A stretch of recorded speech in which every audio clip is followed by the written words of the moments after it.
Bonjour Roland Guinchard. Bonjour. Vous êtes consultant associé au cabinet Montgolfier Management, spécialiste des questions d'engagement au travail. Vous avez auparavant été psychothérapeute et vous avez publié le livre Les personnalités difficiles ou dangereuses au travail aux éditions Elsevier-Masson, qui a pour objectif de décrire le fonctionnement psychique des individus dans leur environnement professionnel. Alors dans ce livre, il y a plusieurs messages frappants, dont l'un qui est particulièrement intéressant pour le non-initié. Vous dites qu'une personne dite normale est hystérique 70% du temps, obsessionnel 10% du temps et phobique 20% du temps. Alors on se dit qu'on est tous fous à vous lire, mais pour commencer, est-ce que vous pourriez nous définir ce qu'est ce terme d'hystérie, puisque à vous lire, on a l'impression qu'on l'utilise à tort et à travers.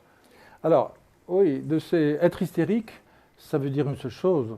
Ça veut dire gérer son angoisse en cherchant ou en proposant son image dans le regard de l'autre. Or,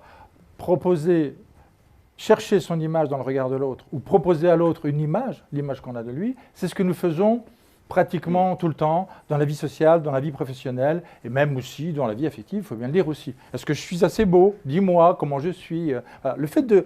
Alors ça occupe 70% de notre temps, c'est vrai. C'est vrai parce que j'aime beaucoup ce que vous faites, mais quel est votre travail, faisons affaire ensemble, tout ça, c'est de l'hystérie. Mais c'est de l'hystérie parfaitement normale. L'hystérie, ça vise essentiellement à favoriser la communication. Tous hystériques donc. Donc on est tous hystériques, et tant mieux, parce que sinon on ne pourrait pas communiquer. Hein. Alors vous avez évoqué effectivement cette question de dosage, ces pourcentages que je rappelais, 70%, 20% pour l'obsession, 20% pour la phobie et 10% pour l'obsession. Qu'est-ce qui se passe si ces proportions ne sont pas respectées ou si on trouve ces critères de manière totalement disproportionnée chez un individu par rapport aux chiffres que vous donnez? Alors d'abord, il faut bien dire que ce n'est pas des critères qui sont c'est absolus, à 5 ou 10% près. 70, plus ou moins 5% évidemment, mais c'est pour donner un ordre d'idée. Alors évidemment, trop d'hystérie, ça va effectivement envahir complètement le champ de la relation. Ça va être quelqu'un de totalement insupportable, qui en fait beaucoup, on va dire. Si on a trop de phobie, la phobie, c'est plutôt le fait de craindre. Alors, l'angoisse du phobique, c'est d'avoir peur de ne pas bien faire ou de ne pas savoir ou d'avoir peur des responsabilités. Donc, le phobique, eh bien, si on est trop phobique, il va avoir peur de tout, il va se avoir cacher, du mal à décider. il va hésiter. Alors, il va avoir beaucoup de... Et l'obsessionnel, celui qui est trop obsessionnel, il va avoir tendance à vouloir tout contrôler, gérer, garder, et contrôler aussi de façon tout à fait importante.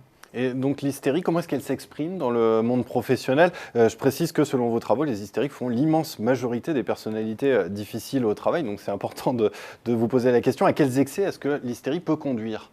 Alors, au-delà de 70%, il y a, c'est-à-dire 80% d'hystérie, imaginons, il y a ceux qui en font trop, qui utilisent de façon un peu systématique le décalage dans le langage, le décalage dans l'utilisation du temps, ils arrivent toujours en retard, le décalage dans le dressing code, c'est des gens qui portent des tenues très originales. À partir de 90% d'hystérie, là on voit apparaître une autre dimension tout à fait essentielle à l'hystérie, c'est la dimension du corps. C'est-à-dire le corps va manifester une souffrance permanente, souffrance un petit peu mystérieuse. 100% d'hystérie, ça devient vraiment très très difficile pour tout l'entourage et pour le sujet lui-même qui souffre beaucoup et qui ne trouve pas de solution. Est-ce que vous auriez un exemple?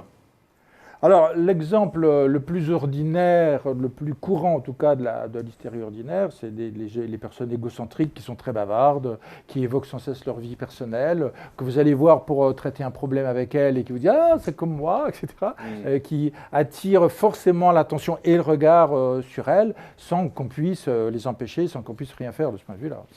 Et alors, comment est-ce qu'on fait pour gérer ces personnalités historiques?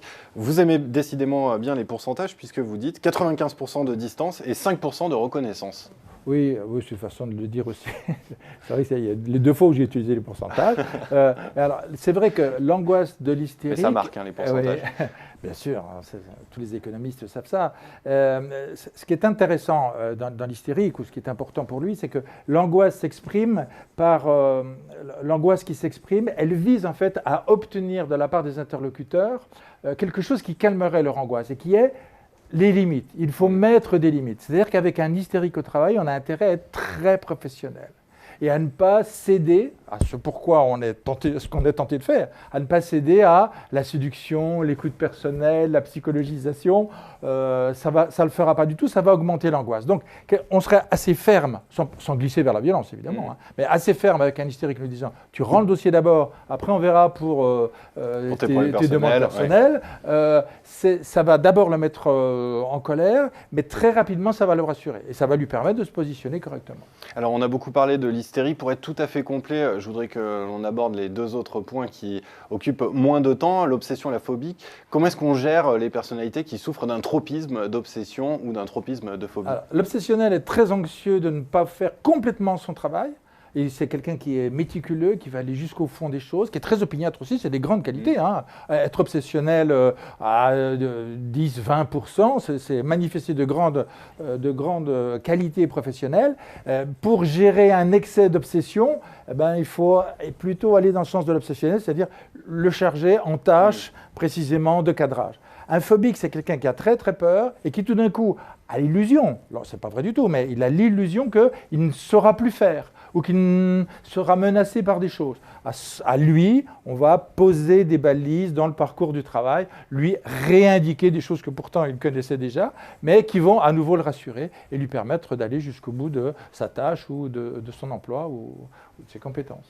Bien, merci Roland Guinchard. On a abordé dans les deux premières interviews avec vous les personnalités difficiles. Oui. Je vous donne rendez-vous pour deux interviews ultérieures pour parler des personnalités dangereuses. Un tout autre sujet à vous lire. Merci Roland Guinchard. Merci beaucoup, merci à vous.